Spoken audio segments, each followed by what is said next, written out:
let's take a look at the psychology of the massive donation. And here we're going to look at foundations, funds, trusts, and endowments. Okay, so I'm going to admit it, many fundraisers don't understand what I'll call the real world of philanthropy. What do I mean by that? Well, they don't understand wealth. They don't understand charitable instruments. So let's start with some basics. And we're going to look at some U.S. statistics, but we're going to get into the psychology of these instruments because that's the important thing that we'll be examining here. In the U.S., the most important charitable instruments include charitable remainder and lead trusts, donor-advised funds, and private family foundations. These are kind of a big deal. What is the largest charity in the U.S.? It's a donor-advised fund. So is the third largest, and the sixth, and the eighth, and the ninth, and the 10th.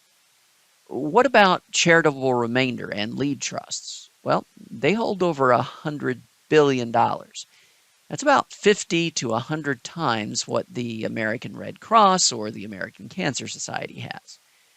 What about private foundations? Well, they hold about $1 trillion. Well, so what, right? These foundations, funds, and trusts are kind of a big deal. But how does that help us raise more money? Over the long term, raising more money means one thing: delivering more value to donors. Understanding the attraction of these instruments can help. It reveals the psychology of giving and wealth. It also shows your charity's real competition. Charitable foundations, funds, and trusts attract huge donations. They provide real value to donors. They can multiply the feeling of being generous. They can divide the feeling of paying a cost. They can allow giving and holding wealth at the same time. They can include instructions reflecting the donor's identity. They can give permanence to the donor's identity. Let's dive a little bit deeper into each of these ideas, understanding the psychology behind these instruments that attract such massive donations. A donor makes a gift to a charity. That's one step. Simple enough. But with foundations, funds, and trusts, things aren't so simple. That one step becomes 3. Step 1, the donor gives to a charitable fund that he controls. Step 2, the donor manages the assets of the charitable fund. Step 3, the donor makes a transfer from the fund to the charity. These steps multiply the experience of generosity. The donor is generous when he gives to the fund. The government recognizes this. It awards him a deduction. Later, the donor sends money out of the fund. The donor is generous again. A charity recognizes this. It gets the money and makes an impact. In between these two steps, the donor manages his charitable fund. This regularly reminds him and others of his generosity. Suppose Bill Gates hadn't created a private foundation decades ago. Suppose he had just written a check to charity. Would we have been consistently reminded of his philanthropy for all these years? No. Would he have been reminded? No. Breaking apart these steps is powerful. The one-time experience of being charitable can become a lifetime experience. At the first step, the donor gives to his charitable fund. But this cost isn't as painful as a normal gift. The donor isn't giving up as much. He still controls the investments. In some cases, he can even benefit from them. He still controls which charities get the funds and when. At the third step, the donor transfers from the fund to a charity. But this cost isn't as painful as a normal gift. The donor isn't giving up as much. The gift has already been committed to go to charity at some point. The decision affects only the timing. This transfer to charity doesn't affect the donor's personal finances. The donor doesn't have to worry about being able to afford it. At the second step, the donor has already given. He has already received a tax deduction for it. He has been charitable. And yet, he still holds the wealth. The donor gives the wealth and holds the wealth at the same time. Why is this such a big deal? Because wealthy people like to hold wealth. That's part of the reason why they became or stayed wealthy. Wealthy people like to hold wealth. That means they don't spend it even during retirement.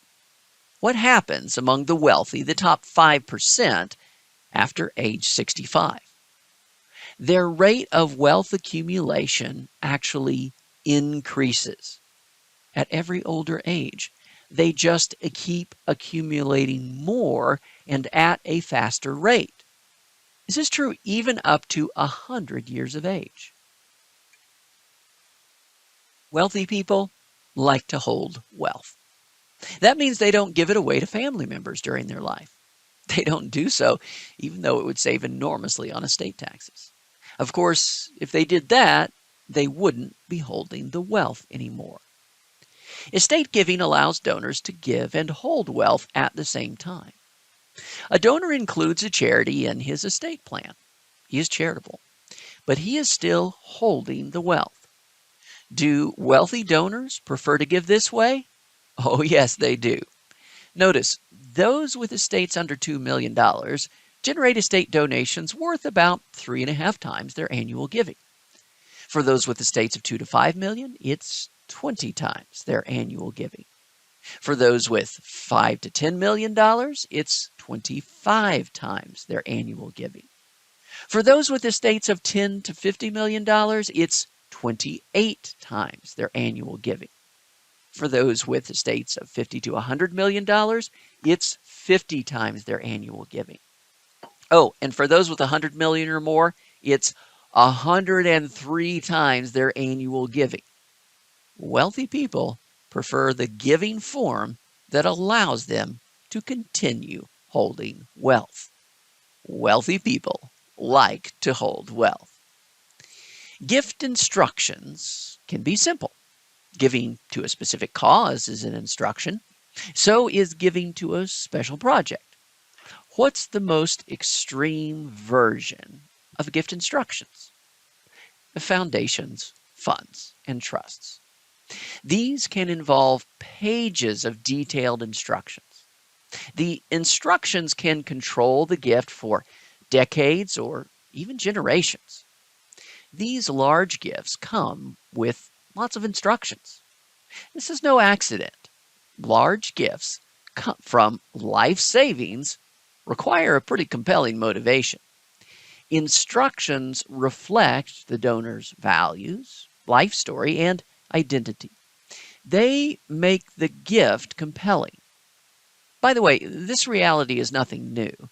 In 2 studies of wills from the late 1800s, charitable bequests were restricted in only 14% of small cash gifts, but 58% of real estate or large cash gifts, and actually 70% of gifts of a share of the entire estate. It's not just that large gifts tend to be restricted. In experiments, allowing restrictions makes donations larger. The instructions make the gift compelling. Philanthropy provides value to donors. It allows donors to accomplish things they couldn't do alone. A donor can't provide a college education, but through a nonprofit, he can. A donor can't advance cancer research, but through a nonprofit, he can. The charity is the donor's powerful instrument. A charity can do something else that the donor can't. It can live forever. One of the central psychological challenges for humans is personal mortality. This life is temporary. We're going to disappear. Facing this reality can be challenging. In experiments, people respond to death reminders by pursuing symbolic immortality. This is the idea that some part of one's identity, maybe one's values or one's story, one's name or family or identifying community, will live on. The ultimate charitable instrument for symbolic immortality, it's the private family foundation. Notice it's often named for and managed by the donor and the donor's family. It's legally bound to advance the donor's values, and it lives forever. The donor's name lives on. The donor's values live on. The donor's story lives on. When mortality is relevant, permanence becomes powerful. For estates over $5 million, 78% of charitable bequest dollars in the U.S. go to private family foundations. As another comparison, just 35 of the wealthiest and oldest schools get over a quarter of all estate gifts to education.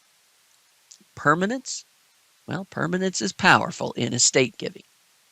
In one experiment, mortality reminders increased donations, but this worked only when the charity was described as, quote, creating lasting improvements that would benefit people in the future. If instead the charity was described as, quote, meeting the immediate needs of people, the results reversed. Now, mortality reminders caused donations to fall. In another experiment, permanence worked for memorial gifts. Adding a goal of making a scholarship fund permanent worked. It dramatically increased the likelihood for additional gifts in memory of a loved one beyond the initial gift made near the time of the funeral. As people age, mortality becomes more present. So too does the desire for lasting impact. Major gifts often occur at older ages. They often come from life savings. Permanence is important for these gifts. Large gifts tend to go to large charities that hold large endowments. These charities, well, they offer more permanence. Legal theory recognizes this power of permanence. One law professor writes, laws enforce perpetual funds for charity because to do otherwise would discourage gifts. Look, the law doesn't allow perpetual funds because they're the best use of charitable dollars. It allows them because permanence attracts the donations in the first place. Big donations come from providing donors with big value. Foundations, funds, and trusts do that. But so can charities. Charities can if they decide they want to. This isn't a trivial decision. In fact, it's rare. In the view of many charity managers, delivering value to donors is just crazy talk. They might think, that's not how it's supposed to work. The donor's job is to deliver value to the charity. The charity's job is just to be its wonderful self. If the charity keeps doing its work, the donors are supposed to keep giving. This other stuff just makes it harder to use the donor's cash. This view is common, but it doesn't work for fundraising. It doesn't work because philanthropy is not fixed. Delivering value to the donor creates philanthropy. It also doesn't work because donors are free to choose. If we don't beat the competition, we won't get the money. For massive donations, the competition isn't the charity across town. It's foundations, funds, and trusts. Charities can provide value to donors. They can compete with foundations, funds, and trusts.